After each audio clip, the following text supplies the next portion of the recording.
Jesus. Mm. Swallow it, you know.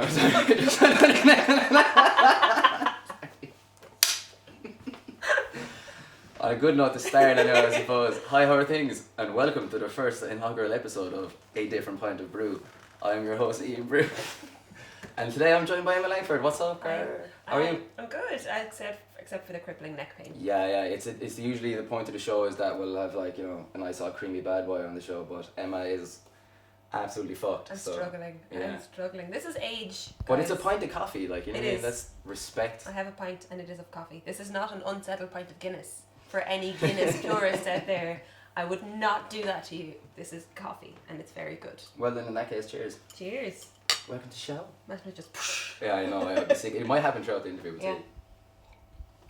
Oh, yeah, I love this idea for a show. It's so great. Like, I just get to I come love and that have I pints just, I at love 10 that I just a.m. have ideas sometimes. They're just brilliant, like there's Well, no, actually, they're haunting sometimes. Wow. But anyway, I suppose we'll ask you. What would we ask you? Oh, Let's start from the beginning. Okay, so I was born in 1989. We're going all the way back. Apparently, I was born smiling. How far do you want to go back? Oof, Let's start the with like year your was actual. 1800. Let's start with your actual like music. Okay. So like, when did you actually start playing? I started playing when I was in my junior cert, but not seriously. Like basically what happened was, my mother played guitar when she was a teenager, and she used to follow her brother around. Like her brother was a kind of fairly serious musician out in West Limerick, and he would be touring around and be heading off to England and stuff.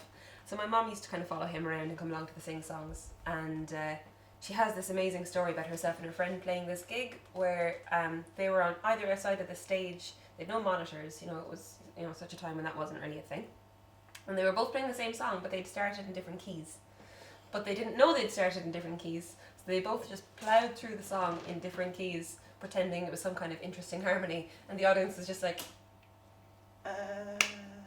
So she's got all these amazing like misadventures with music, and then she really wanted me to get into music when I was a teenager. Like I was always singing, always dancing, but guitar wasn't cool because Mom played it.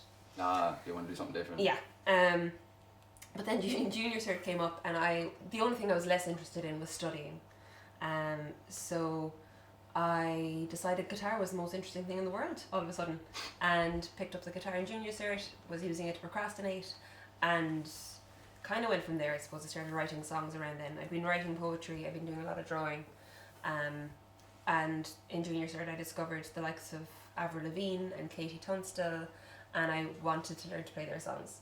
So started learning those, but never really took it like seriously as a career. That wasn't why I started playing guitar. Like I didn't want to be a musician. Like I wanted to be an artist like my mum and dad. Like they have a sign writing cartoon business, and I wanted to someday take that over. Like that was the dream in mind. And then I didn't study music in school. I studied art in school. I didn't get into art college. I failed the interview. My portfolio was shit. Was that from playing guitar way too much? Probably. Most of my portfolio was like, I took a photo with my phone and then I printed it, but then I like put loads of filters on. So you just sort of, I'm going to Instagram the shit out of this. Basically, like. it was early Instagram, yeah. I thought it was really quirky and interesting, and like I thought I would was reinterpreting photography. I was good at drawing, like I was actually good at drawing, but I just didn't know what a portfolio involved. I had no idea. Like, and I didn't grow up really in a situation like where I could afford to go to portfolio courses, that kind of thing, you know. So it wasn't really an option. So when the CAO came up, I put down like, how many choices do you get in the CAO? It's like I dropped out, I don't know. 7 or something?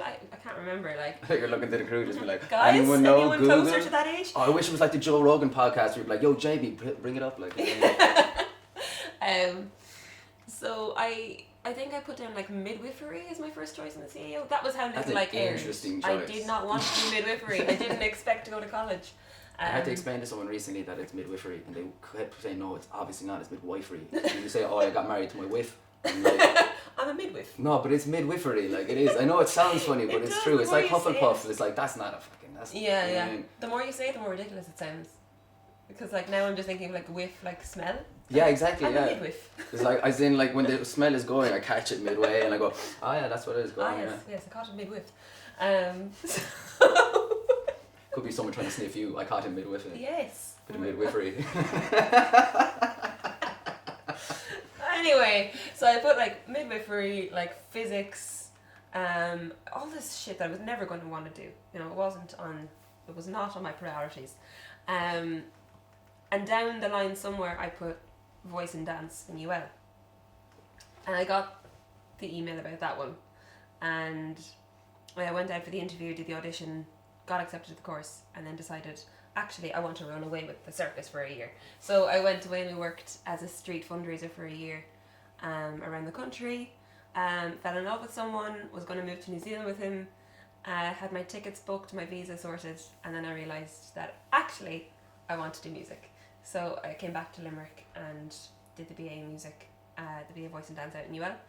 And that's kind of the beginning of the end, really. Like, I still didn't want to be a musician. But it was just gravitating towards it. Yeah, I just wanted to do music. I wasn't sure what capacity I wanted to do it in. Was it like event management, or was it teaching? Was this going to be a stepping stone to teaching, or what was it going to be? Because I certainly had no grand ambitions of being like a well-known songwriter. Like, that was not the goal. Because I had no faith in my ability whatsoever. And I got hired then as the kind of musician in residence at the Scholars Bar out in UL. Absolutely. Off the back of, like, I was playing an open mic in town in the Wicked Chicken, which is sadly long gone now. I know. It's an office block, which is so depressing. I miss Bakers. Yeah, man, that was the place to be. Shit, yeah. Like, it's the place where most of like our kind of groups would have met Well, and played our first gigs. You were a baby, yeah, you were a baby. But like, I remember Tall John calling me. No, I was in the youth cafe. Tall John? It's definitely not Tall John. No, it's probably not Tall John. So it was like, someone in there, can I get a pint? And he's like, no. But I remember Tall John coming up to me and saying, alright, Bakers are stuck for someone, they need someone to come in and play a gig tonight. Yeah. And I was just like, oh my god, I haven't gotten to play Bakers, I'm 15. Like, I was like, let's go, let's do it. So called the band, everyone just rushed in, and we got up and played a gig in Bakers. We were only together maybe about a month. Aww. I mean, something along the lines of that. Like, so it was, I know, it was fun. Like, we were together a month, go up and play Bakers. Then I'm coming off stage talking to all these 18-year-old women, just being like, hey, I swear I'm legal. You know what I mean? Well, I wasn't gonna complain. Like, that's the difference between men and women, I think. And then it comes to that, it's like, it does happen a lot where it's just like, you see South Park where it's just like, oh yeah, this young man got, like, you know, molested by his teacher, and it's like, show me the teacher, and all the cops are like, nice. Oh my God, like, it's so funny, man. Can't go wrong with South Park. They push the boundaries for play. I have a South Park tattoo on my leg and all, like. Where the fuck? Yeah, Bakers. Wicked Chicken, Bakers. Someone knocked on the door. Wasn't Tall John. Tall John. Yeah, Someone. It's just one of those places where all those characters in Limerick kind of emerged from, I think, in a lot of ways, which is really cool. I suppose it started, there was a place before that in Limerick called Termites. Never heard of it. It was the place to be. It was like the goth disco. Okay. Yeah, it was the best. I remember going Everyone there. had bangs. Yeah, everyone.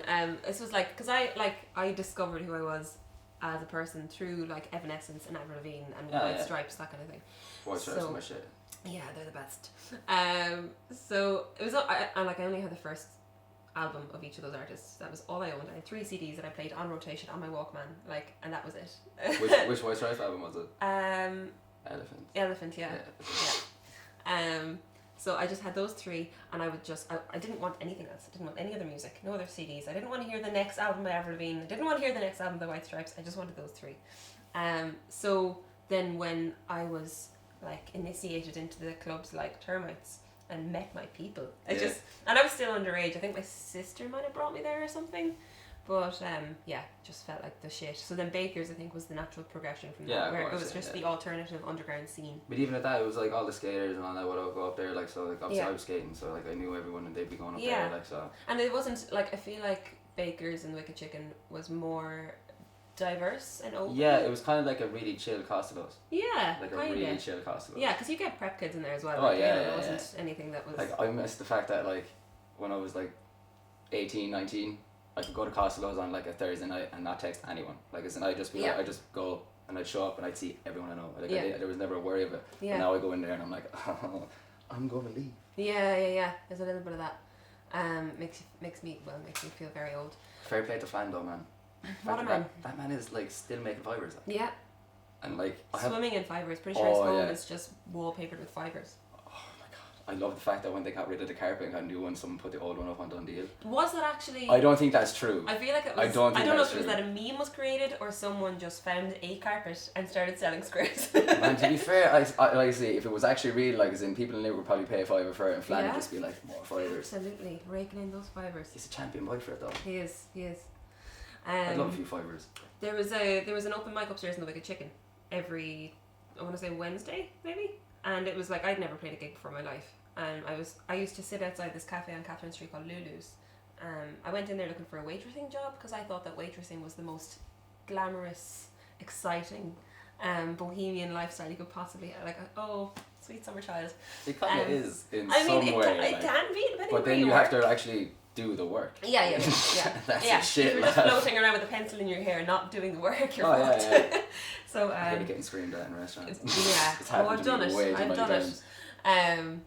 So I went up in there, and the guy was like, "Yeah, no, I've no jobs for you, but if you want to sit outside and play," I had a guitar on my back at the time. He's like, "If you want to sit outside and play a few tunes, and if the music brings more customers in, you can have a job." And like, I never got paid for sitting outside playing tunes for people. So on Catherine Street as well. Yeah, like, not a great place to be sitting outside, like as a whatever age I was, young girl, a young naive girl. But anyway, one day this guy Dave Irwin walked past, heard me playing "Fly Me to the Moon" or something. I had this like book of chords and lyrics in front of me, handy you know, out, like.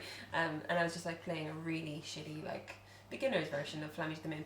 And he heard me. He was like, "Yeah, there's something there. Like you should pop down to the open mic and see if you can get in with the musical community a bit. You know, like get involved." So I went down to the open mic, started playing that, and from there met like this incredible community of musicians around Limerick and poets and artists generally. Like everyone just convened there. Like Sweet. so I got booked for my first gig in Cobblestone Joe's out of that.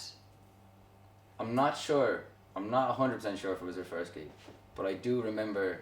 I remember I said it to you too. It was Jake O'Connor brought me down Yeah. to Cobblestone Joe's to see you play when Yeah. I was probably, what age was I? 17? Maybe 17. 2013. No, 25. So I would have been 23. So you'd have been. That must have been later, I'd say. So then, like. Yeah. Yeah, it must have been. Yeah, definitely, Jesus. Yeah. Wait, no. What age was Jake? Wait a I'm getting minute. sidetracked as fuck here. Hold up. Also, repping Krooked Tease, Jacob O'Connor. Love bits. Have to get that in for him. Like, I was just in Barcelona over the weekend. Oh yeah. Yeah, so I went over and I spent 4 days with him. Oh, such a good crack. Like, only drank the first day though. I was very proud of myself. I'm proud of you. I got absolutely wrecked on something else there. 4 days, like, I was just fucking. Yeah, I'm not proud of you anymore. Like, come on. It's just Come the plant. on. It's just the plant. It does nothing to anyone. Like, when people tell me they lose their mind smoking weed, I'm like, look, that just makes you the minority. You know what I'm saying? Like, that's not my problem. I'm chill as shit. You know? I swear I'm fucking chill. That's gonna be very low. Sorry. And it's gonna be red on my arm now. No. I had a pimple here too, and I was even saying to Alana, I was like, do you think we can get some concealer or something? Like, I grew a beard. Makeup. I grew a beard and all, like. I was on the set of.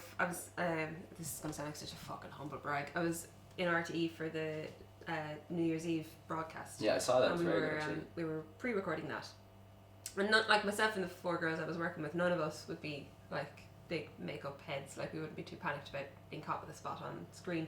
But we all had like red lipstick on, and when you get to a certain age, red lipstick starts to bleed out. So it doesn't stay put on your lips. Okay. Because I don't know what it is about the skin and losing elasticity, but it doesn't stay put anymore. It starts to bleed out onto your Kind of clowny. Like, face. Yeah. So you're you like might Joaquin see. Phoenix. Yeah, that's what we were going for. But there was just so many points during that like broadcast where we were standing there waiting to record, and then we're like, "Where's makeup? Makeup? Where's makeup?" We just like. Oh, like headless chickens running around the place. It's like, I need to look amazing. Yeah. It's like, it's New Year's Eve. You know? But also, red lipstick has a real tendency to get on your teeth. So you, like, it definitely does. and you've no access to mirrors or anything when you're standing. You're stuck on your mark on set. So makeup has to be hovering around you at all times to make sure that It would everything. be one of those things though that you're kind of like, while you're playing, would you be like, when you get a break, would you just lick your teeth and like just out of pure There's not paranoia? really any, yeah. And there's no breaks in those situations, so you're kind of just hoping for the best a lot of the time. and you're hoping that camera's you catch. were playing guitar the first time? I was on guitar, as well. So you've no like moment where you can just like fix if hair goes in your mouth. You just have to plow on through. I remember one time I was very drunk on stage, and I tried to be an absolute legend, and I went down on my knees doing the solo and stuff, and like I sort of went back and I was lying on the ground doing the solo, and then obviously solo finishes, you go back into the chorus twice, outro, finish, but I could not get up.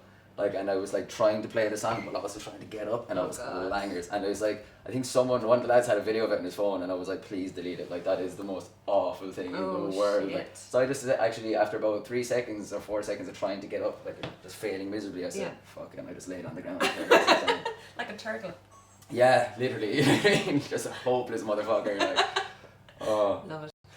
There was some situation recently where Rady Pete from Lankham and Lankham are an amazing band. If anyone doesn't know them, check them out. They are exceptional. Rady Pete is the vocalist, and she plays a bunch of instruments with them as well. And she was voted the best folk vocalist of the year by RTE a couple of years ago. She was on stage playing, I think she was playing like a shruti box with her feet. She had like some kind of a pedal system going on. Okay. She was keeping the drone going with that. She was playing something with her hands, could have been a mandolin. She was also singing, and the microphone slipped. And so she managed to continue playing both instruments and adjust her microphone and continue singing. And someone caught it, and they were like, "This is fucking rock star material. Like, woman, this like, is what it's fair about." play, Yeah, Jesus. she's a boss. Like, I remember seeing someone is like doing the yeah, search. someone's like trying on all to get a sides of the pint. bar. Someone's I mad for a really need a pint. It's not happening, Amazing. kid. Not happening, kid. Love it. All the pints are for me today. All of these tasty, creamy buys. Yeah.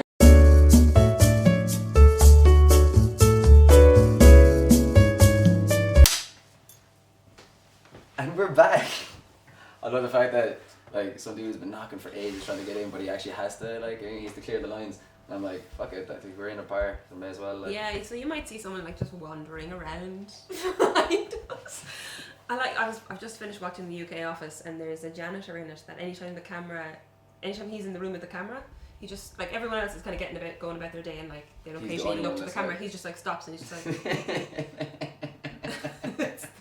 I really hope that guy does that. Oh yeah, like a deer in headlights, you know. Just like, were you putting this on the YouTube?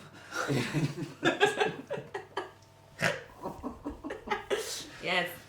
To be fair, like when people see him, they're not like, he's not 85. What the fuck is that? Like, oh Jesus.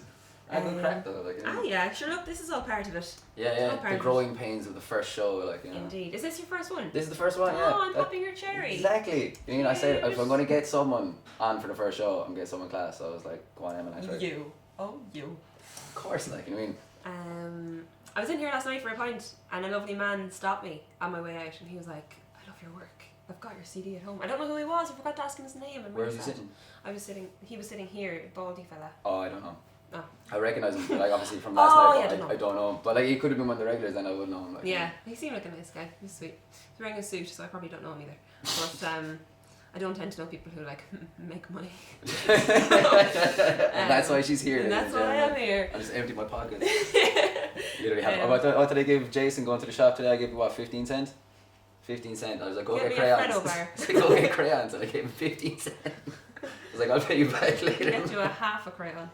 Oh Jesus. Yeah, that was nice. But where were we?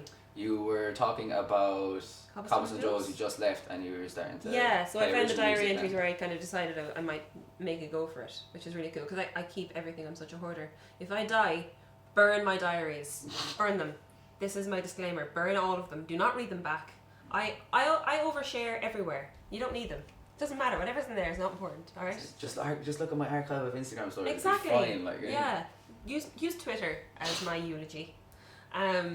So yeah, I found those diary entries. It's just really cool, and there's a few points in there where like, I don't know. I found one from the year basically where my life took that turn from like quitting Cobblestone Joe's, deciding I was going to record a CD, forming a band, the band disbanding, and figuring out what I was going to do next. And it's really cool to look back on those moments of growth and kind of spot the point where I thought I might be able to make a go of it. Which is quite, I still question whether I can make a go of it. Oh, you're doing a great job. Yeah, it's just, I suppose there's a point where you realise how much work is going to go into it, and you wonder whether you A, can do that, like whether you have it in you, and B, whether you want to. and you have to kind of make those two decisions very quickly because opportunities come to you, and a lot of them are things that you currently cannot do, and you have to decide, am I going to learn on the job? Do I want to learn on the job? Is this something that I can do? So Corman had offered me the artist in residency job at the Scholars in UL, and I was booking artists to come in, so I brought Milk Baby in at one point. I brought like Foxjoy in, I brought like Windings in, like all these like awesome amazing bands, bands, like these brilliant artists that like I would hugely admire, came in and trusted me to like do their sound for them, all that kind of thing, and it was a really weird time where I was very much learning on the job, but it was seeing other people doing what I wanted to do, and I think that gave me the push towards sort of pursuing it myself. So I met my now boyfriend at the time while I was there, and I suppose you wind up surrounding yourself with people who believe in you more than you believe in yourself, and that helps a lot as well. So my best friend I met through college, my boyfriend I met through college, my family I met through college. No, I didn't. I was born into them.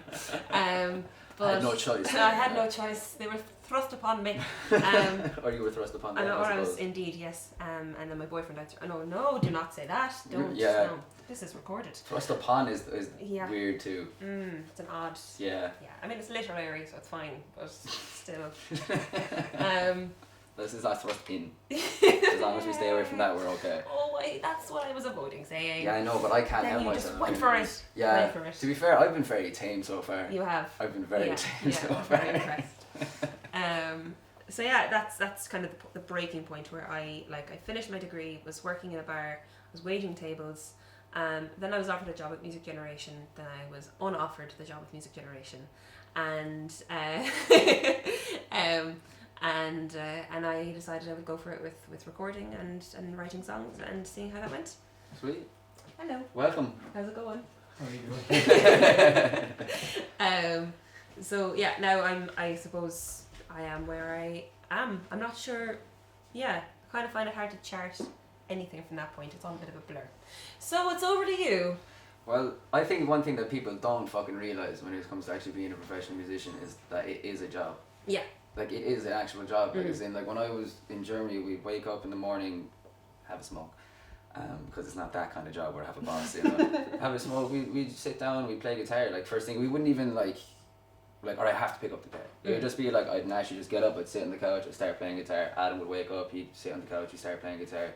We'd play guitar for like 2-3 hours before we even have breakfast. Yeah. Then we go to band practice and we do band practice for, like, we were playing guitar a solid like 6 hours a day at any given day. Like, as in, it is something that you have to literally work towards. Absolutely, like. And I suppose if you're touring like that, if you're in a community of people who are working with you as well, that really helps. So I found the first tour I did in Germany in 2017 was such a growing and learning experience because I was surrounded by musicians, and all of us, again, the default was to sit down and play music. Yeah. Like, there was never, like, we'd sit in the green room and it wasn't like we're just going to sit here and drink and talk. Yeah. It was always a tune being played somewhere. It was always like I was off to one side learning to play open tunings from Adon, who was on the tour with us.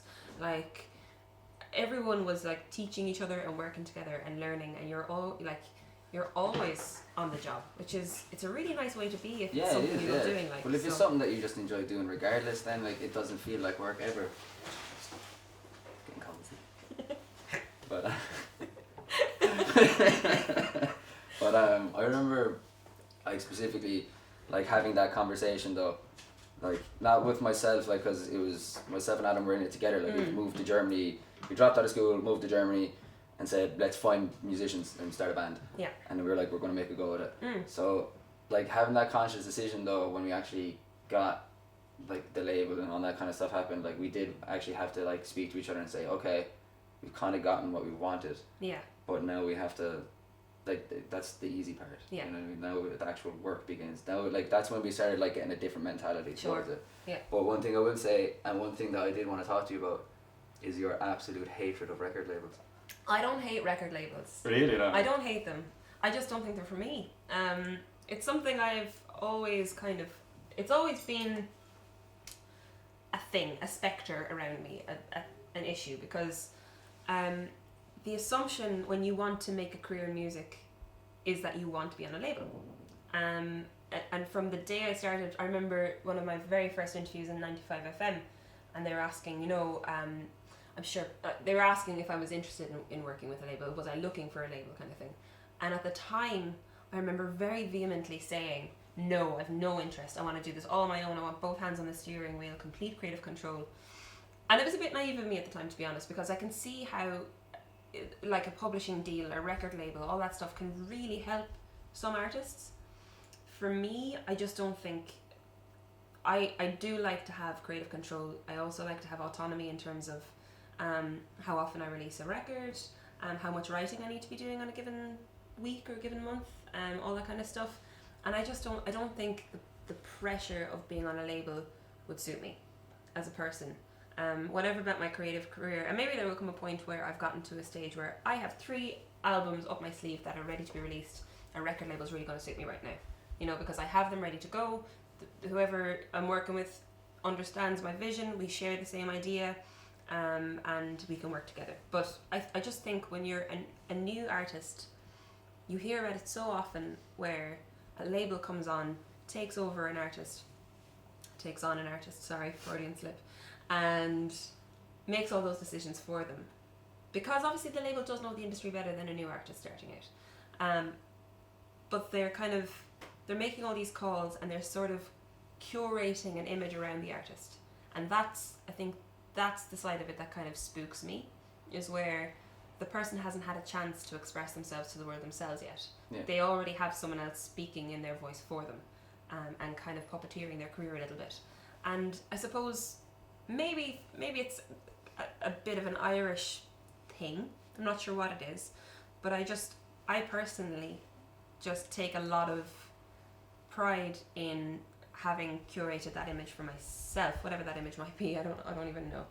And creating my own sound and making those decisions myself, and learning to wash the bottles and learning to put out the recycling myself, all that kind of shit, you know, like, and then if a label or management does want to take me on, that I know the work that's going into it. I know exactly how everything works. And so when they're making decisions for me and telling me how things work, I'm not going to just take their word for it, kind of thing, you know. So I just think there's a lot of stake in that, and I just value the hard work that goes into doing that. And obviously hard work goes into working with a label as well. It's just not the same kind of hard work that I want to do.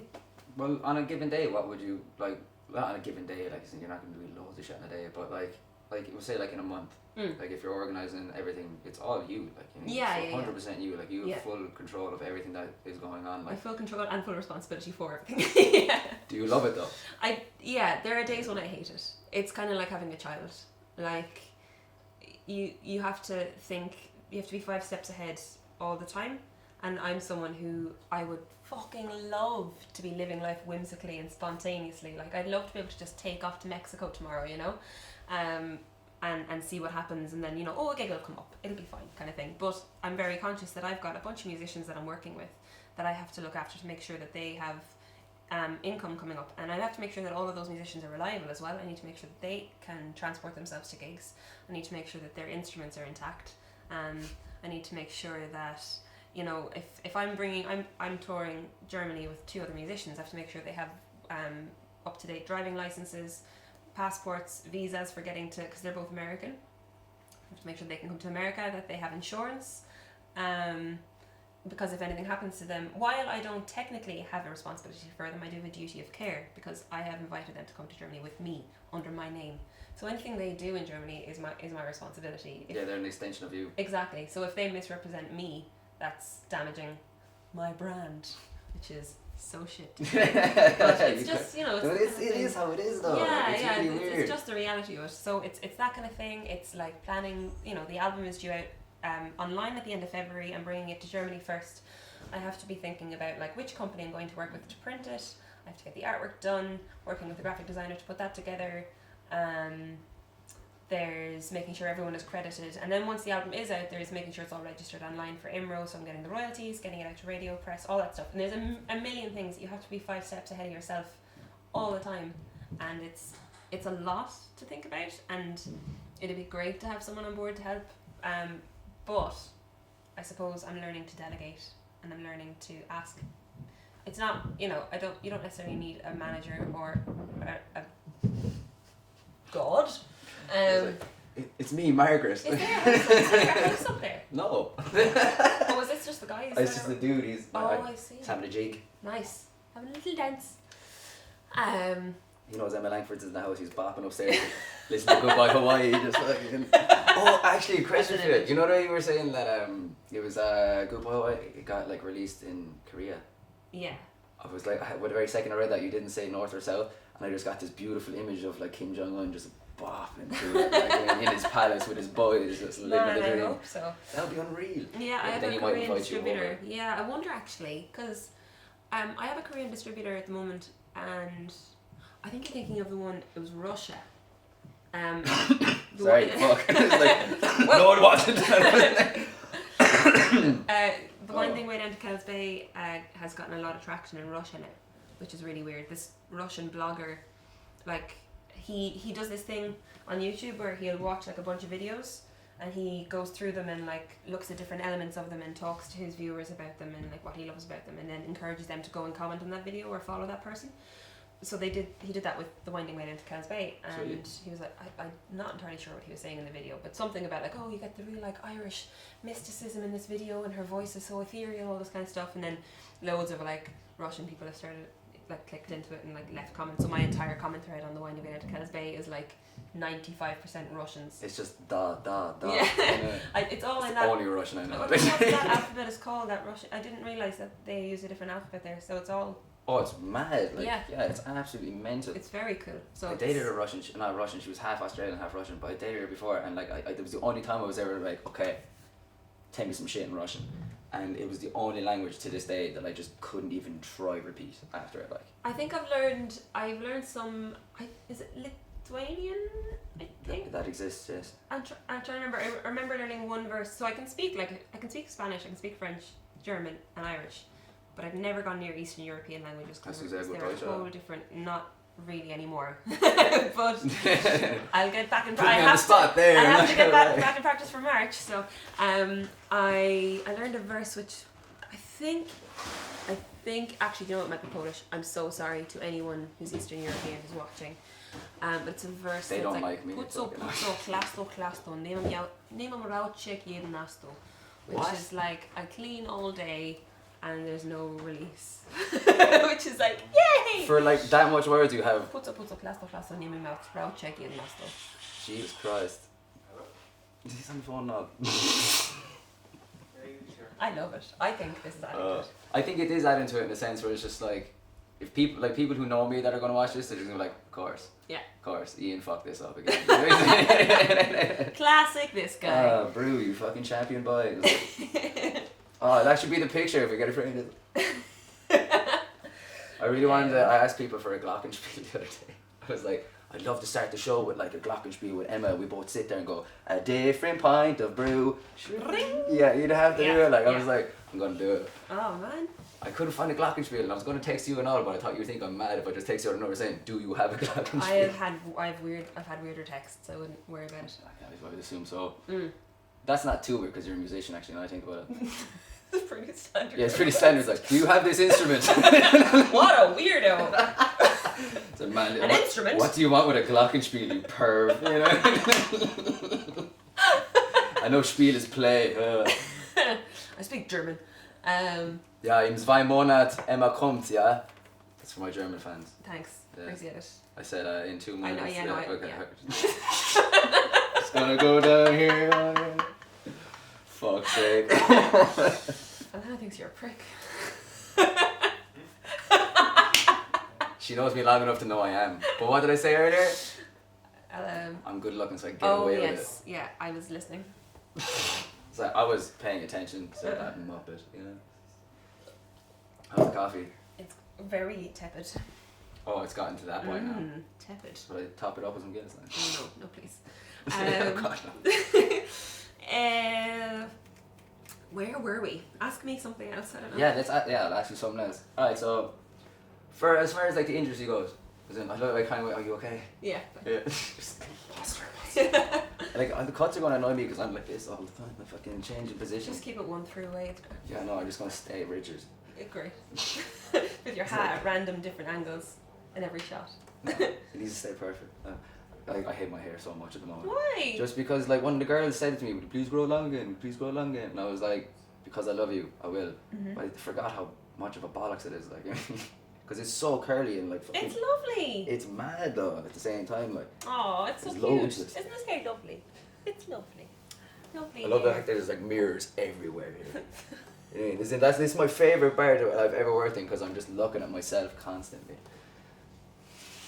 But anyway, so being a musician, yeah, that's good crack, isn't it? Like, Oh yeah, big fan. what would you say is like the hardest thing for you to do on a daily basis? Though? Not a daily basis, but as a musician, like that's doing it completely on their own. Like, Yeah. what is the hardest thing about that? Answering emails is the fucking worst. There's so many of them all the time, and there's so much follow up, and it's just keeping track of what needs to be done when.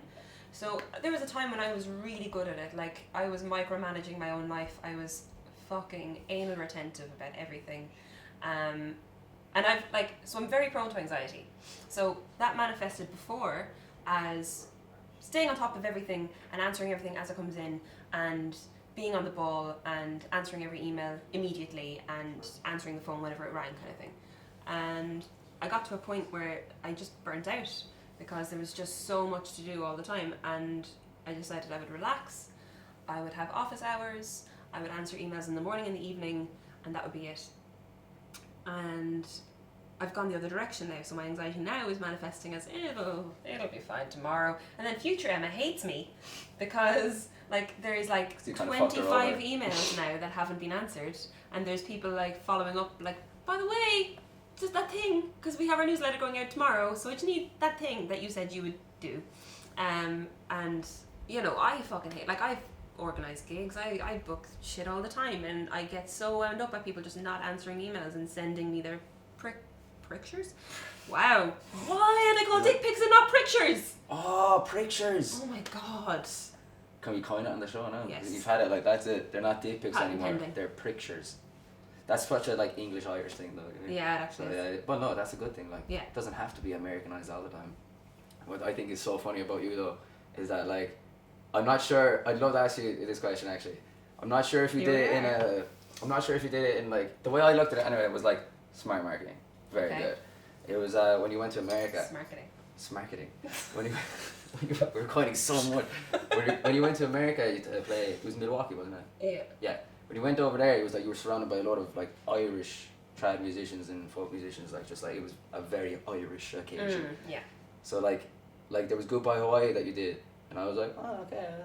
And then you went over and you came back with The Wind Away Down to Kells Bay. I was Yeah. like, someone got influenced, but is he also capitalizing? I wish I'm I very was being that found people. strategic. I wish I was. No, what happened there was, the Wind Away Down to Kells Bay, actually I wrote in memory of my granduncle, who was very involved in kind of the trad music scene in South Kerry. So, I suppose, for a long time now I've wanted to kind of explore the trad folk side of what I do, because I was never influenced by trad and folk. That was never part of my musical lexicon, it was Yeah. just, I learned a bit of sean-nós in college. I was surrounded by trad music, but I didn't engage with it, and it certainly wasn't the kind of music we grew up listening to. I grew up with musical theatre and Elvis and Enya and Isn't any of Beatles. Ireland's number one? Yeah, but she's not trad or folk. She's got this Yeah, no, weird but she's Celtic. Enya. Yeah, I know. Yeah. Someone said that to me before, and I was like, "Fuck you! It's definitely you two." I don't know why I was. As in the voice of Ireland. No, I was in the biggest selling artists that we've ever No, produced. I think it's Enya. Yeah, no, it is Enya. Yeah, But yeah. that's why I was when someone said that to me, I was like, "That's Yeah. Sail Away, bitch! Are you serious?" Go what? It was like, man, fucking Bono can get off his high horse. There it is. Yeah. I just realised Bono can get off his high horse. Nice. Yes. Nice. You should send him that. You're Send him welcome, that Jacob. T-shirt. Yeah, I didn't grow up with trad, and then I went on that tour in 2017, and everyone around me was a trad musician. I started learning non-standard tunings, and I made friends with people who played trad music, and I started to understand it. And then in July 2018, my granduncle died.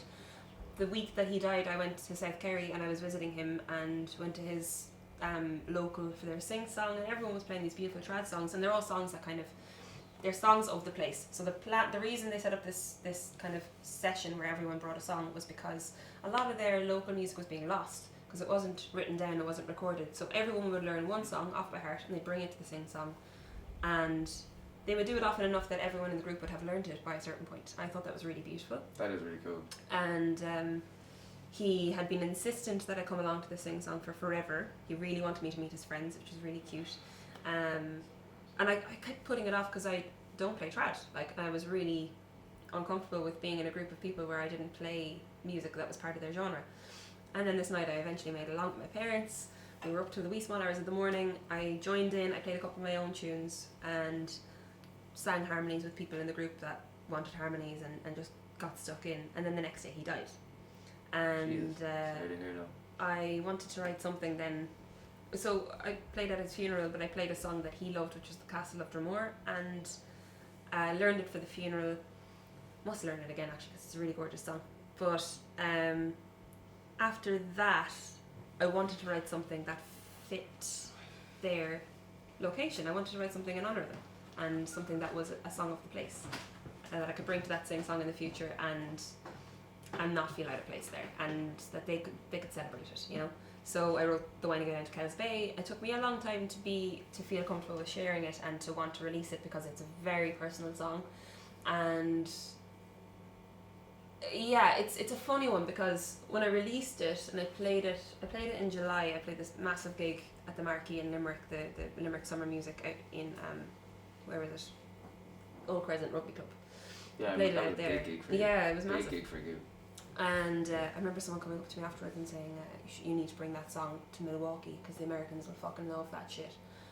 And I remember, like, I often get kind of comments like that, and I totally get they're coming from the right place, but nothing I ever do, I can see marketing opportunities and things, and I can see how there's a tactical way of releasing things that will get them the best coverage, but it's never coming from a place purely of cynical wanting to exploit people emotionally, you know, and it's never from a place of, like, I know that there's a lot of Irish Americans that love anything that'll connect them with their homeland, their roots, that kind of thing, and there's a cynicism behind that, and there's a way of exploiting that, but I would rather do it in a way of celebrating it.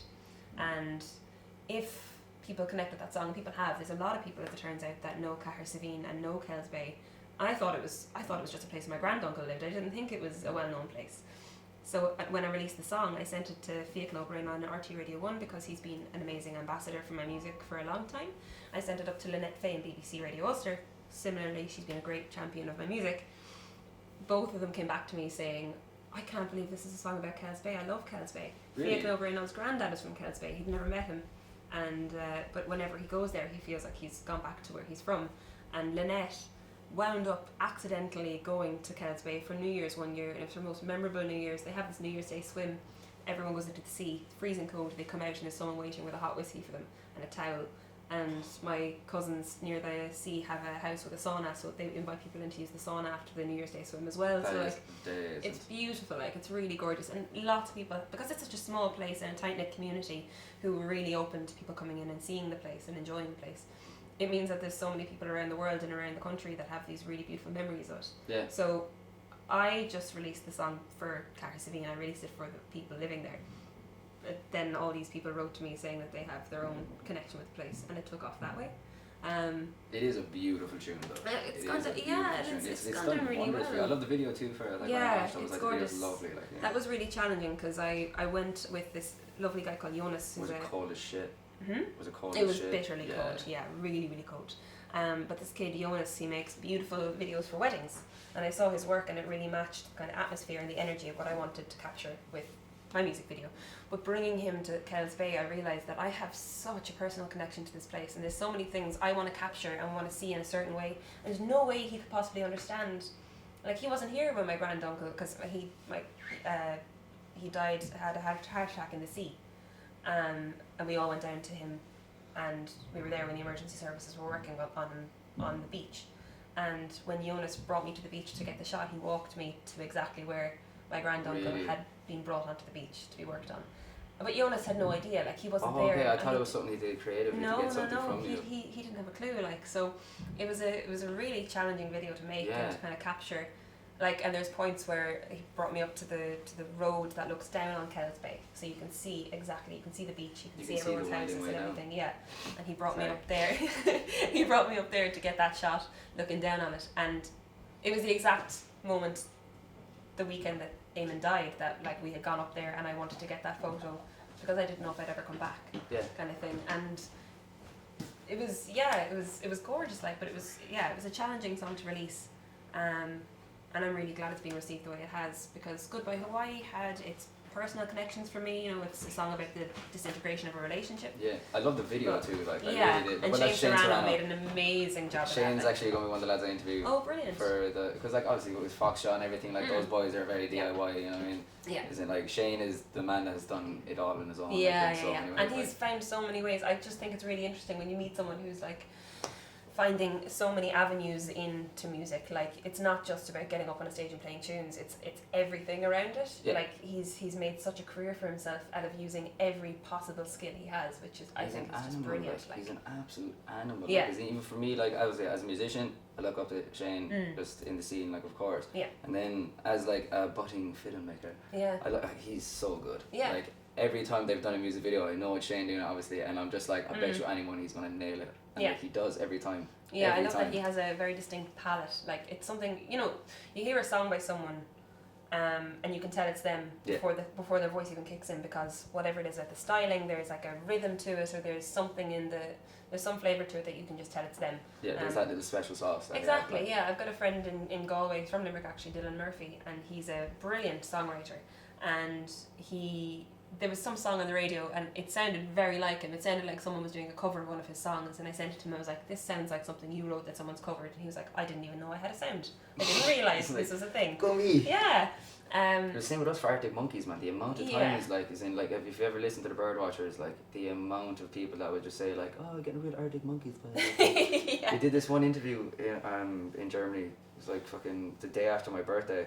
Like, I was hanging. We had to be up at 7 a.m. to go do like the pre-recorded show like in Munich in the fucking place. And we did the interview, and we were just all hanging. And the one last question that Adam wanted to get that day was like, your voice is like, you know, it's really striking, but how much do you get, like, you know, hate getting called like Arctic Monkeys references and all that shit? And he was just like, yeah, it's an absolute curse at this stage. Like, just get rid of it. Like. But I think it's funny that you're getting a lot of like comparisons to Dolores. Yeah. Because the only thing that you have in common is that you're both female singers from Limerick. Yeah.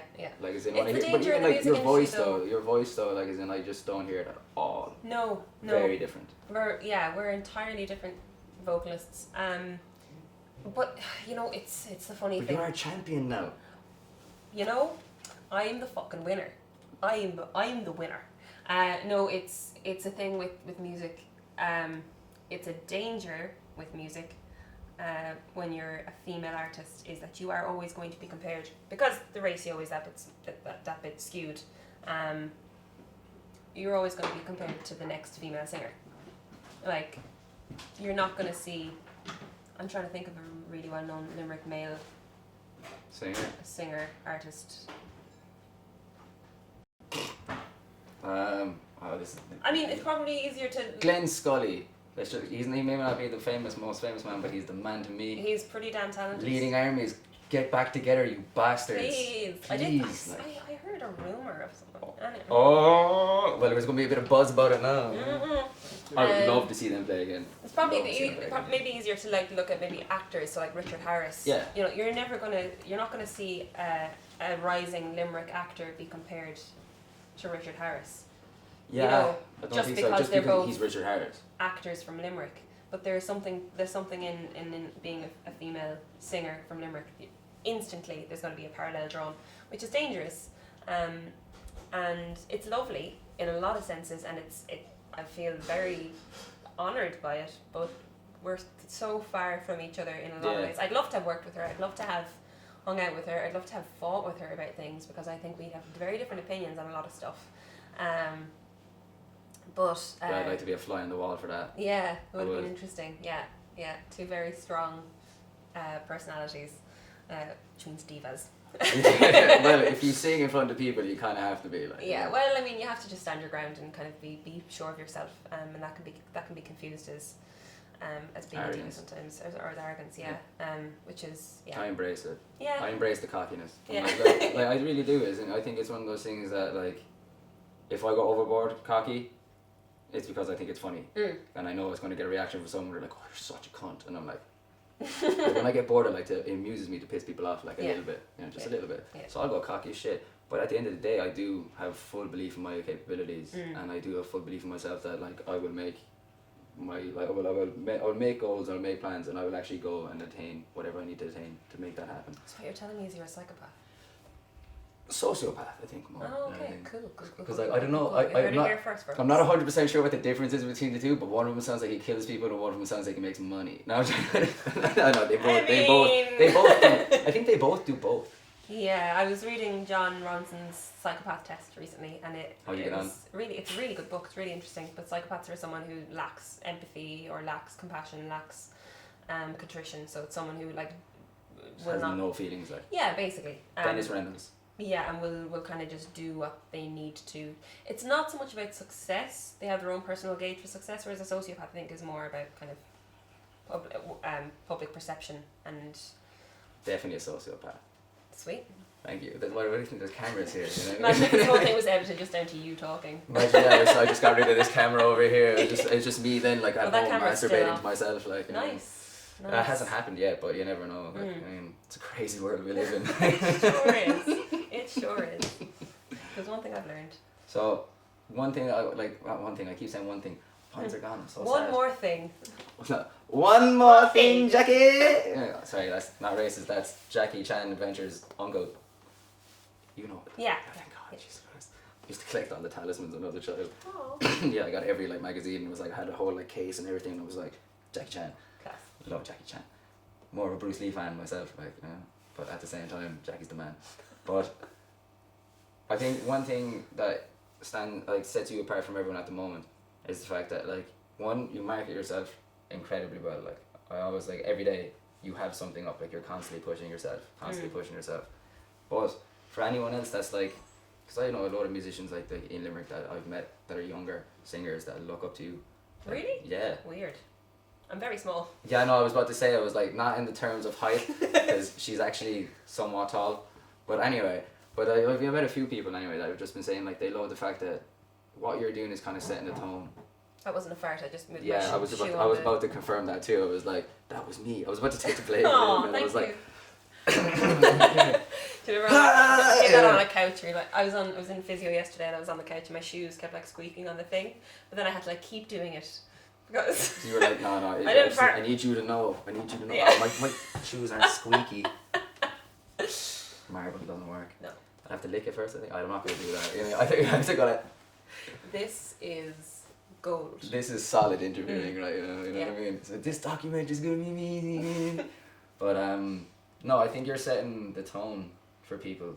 I think you really are, and It's I think terrifying. that's badass. No, it's badass as shit, Emma. I'd be fucking proud of it. Like, you know what I mean? 'Cause then you're literally kind of like, as I said, you're championing Limerick at the moment. Like, Yeah. you know what I mean?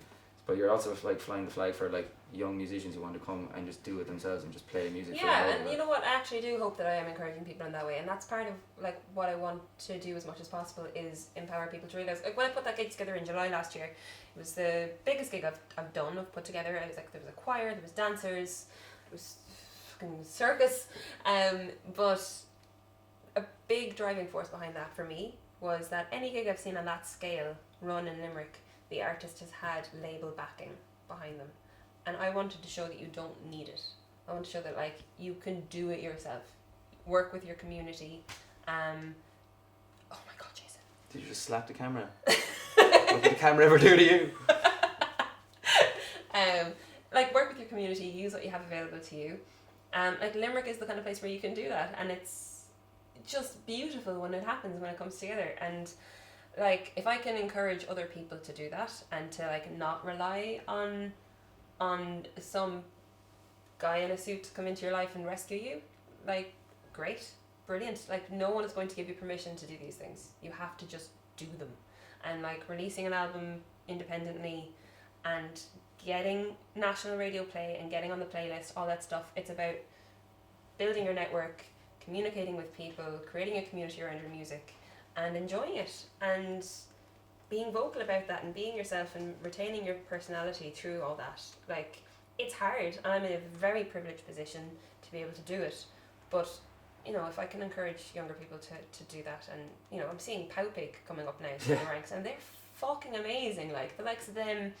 And there's a girl, Sinead Toomey, who she's gone quiet at the moment, but she's a brilliant songwriter.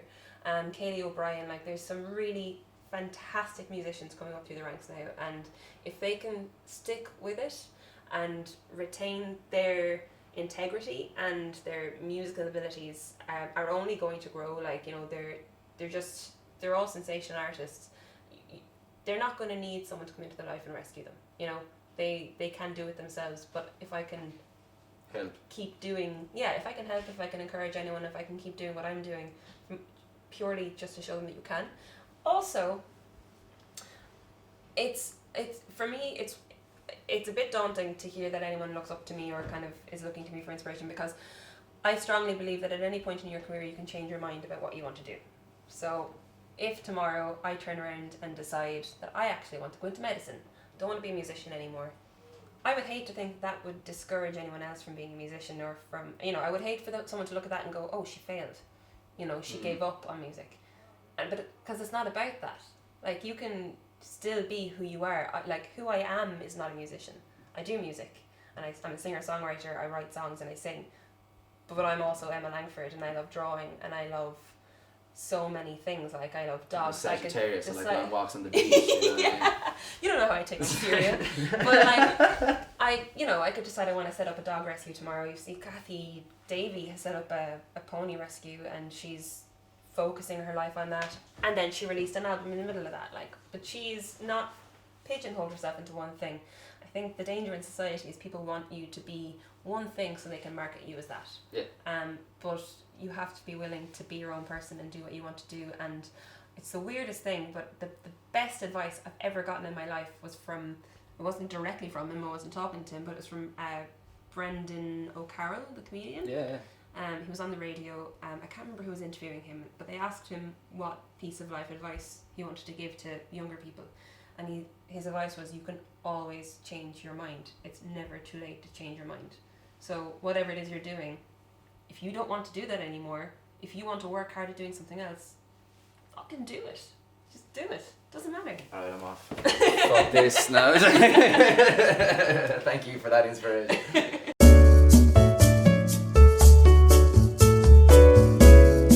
But to leave it, the last thing I'm going to ask you is just, well, I'm going to ask you two questions. One, what are you doing, like, soon? Promote yourself. And then second of all, just what do you think of the future, like, for you, like, as an actual recording artist? Like, what ideas or plans do you have? Like, do you have a 5-year plan? Do you have anything set in stone that you'd like to do or achieve? Okay, so coming up, I'm going to have breakfast. It's going to be good. Very excited. After that, I am gigging all over the gaff.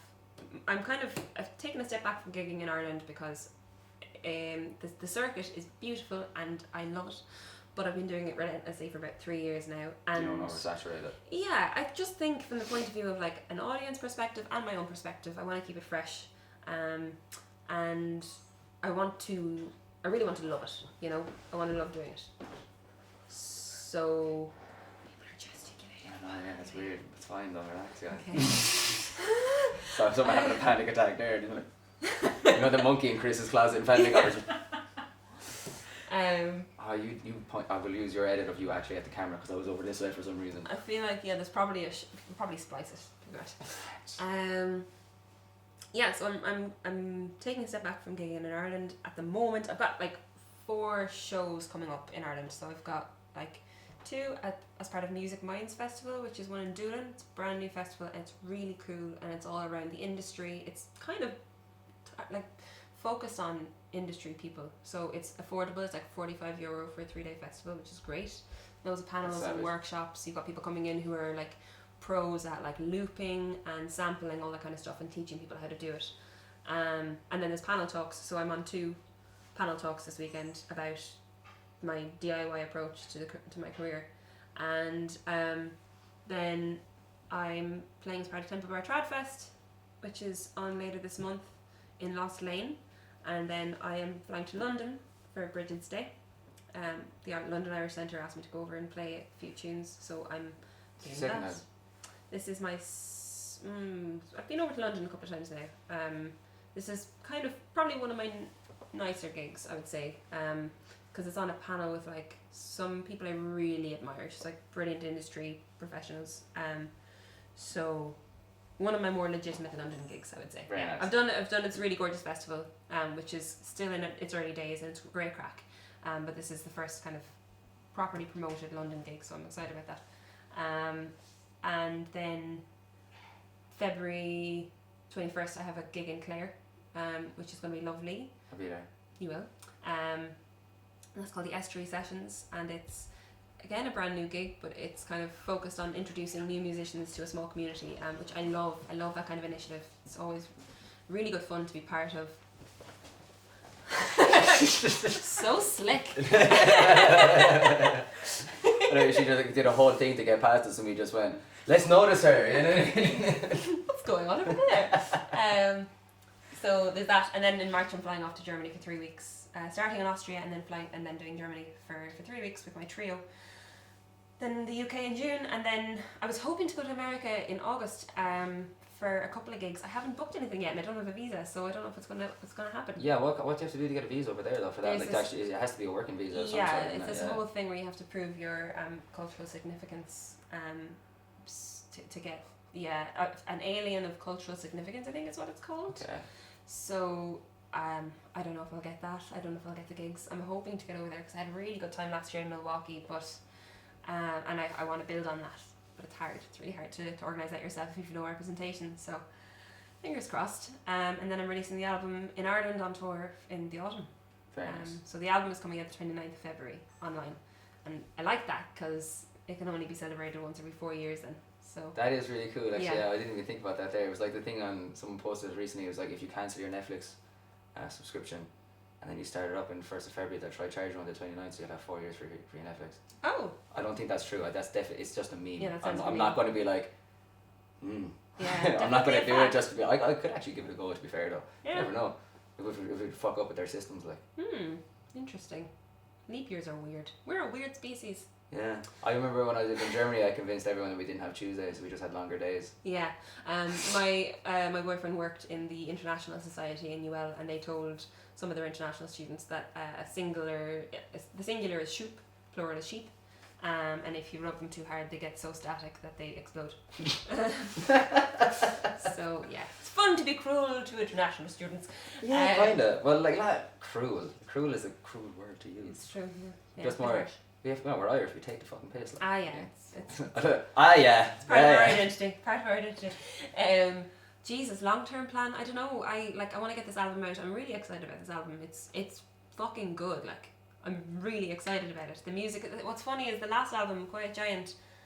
Like the songs had been the product of years and years of writing, and I was a little bit detached from them by the time the album came out. So I could hear they were good songs. I could hear the album was good quality because I had the best people around me to make it. But I was a bit detached from it, so a lot of my energy went into the promotion of it, and I was really able to focus on the marketing. This time around, the songs have taken a lot out of me, and recording them and producing them has taken a lot out of me. It's been a long year, and I adore the songs. I'm really connected to them and really attached to them. So this time around, promoting and marketing it has been really hard. Like I'm finding it really challenging. So I do want to see it do well. I want to see it like. I got a lovely message the other day from a journalist, a pretty high up journalist, saying like any record label would love to license this, I'm sure, but you've done such a good job in the past of promoting it yourself. And this is my concern with any management or any kind of PR company coming on board to help. I think, and it is actually my literal experience, that I've approached people for help and their response has been, but you've done such a good job of doing it on your own. I don't want to do it on my own. That's fair enough, I don't like- always want to, I want help with it. It's really hard to keep doing it on your own and to maintain the momentum, but I can see how someone looking at me and how I've established my voice in social media and my voice in promoting my own stuff, it would be very hard for someone to step in and take over without seeing a fall off of my loyal kind of following. So I can understand it, but it's frustrating. So So you are the brand. I am. And I know. you Yeah. are the brand ambassador, and you've created it yourself, so it Yeah. is unique to you. Absolutely. You know what I mean? Yeah. I suppose it's just you get to a point where you hit a ceiling in this industry, and you on your own can only take it so far. You really need those people higher up who have those connections higher up. The industry bottlenecks in Ireland Does. very quickly, and there's certain people at the top who are kind of in control of that bottleneck, and they're pulling the cord and they're tightening it, and that's hard to get past. So the goal would be to create a show around this album that could hit the likes of Vicar Street, that could hit the likes of the Olympia, because there are songs in there that go beyond me, not to sound full of shit, but there's stories in there that I really want to tell in the best way possible. There's I've written songs about domestic violence, and I've written songs about depression and various mental health issues, and I just want them to reach an audience as much as possible, because they're stories that are worth telling and that I'd like to give a voice to. So yeah, 5-year plan isn't existent. I don't do those, but plan at all would be to create a show around this album that is worthy of bigger stages. So if anyone wants to help with that, please get in touch. Definitely do. Emma, absolute fucking pleasure. Thank you so much for being my cheers, first man. guest on the show. Like, we fucking nailed the shit I out think of it's it. bad luck to cheer empty glasses, but fuck But it. fuck it, like YOLO, like, you know what I mean? Yeah. As in, fuck it, I don't care. You know what I mean? I would love it if it was full again though. But it's like 11 o'clock, like, you know what I mean? It I is should very par- early. Breakfast though, that's a good idea. Yeah, Because very the in Guinness favour of doesn't count. breakfast. I mean, no, it doesn't. No. It Breakfast doesn't. counts as breakfast. Liquid breakfast. Mm-mm-mm. But yeah, so, Emma, absolute pleasure. Sir? Ladies and gentlemen, the first episode of A Different Pint of Brew with your host, Ian Brew. Ah, very nice. Ended on I that one. thought you were going to say your host. Guinness. Our sponsors are Tom Collins. Thanks, guys. Thanks guys, appreciate the pint. I love it, like they're listening to us. You know what I mean? Yeah, they're up in the ceiling with their ear to the, like, The the glass. manager will be in like 5 seconds anyway. Mm. So we'll cut it there, guys. Peace out.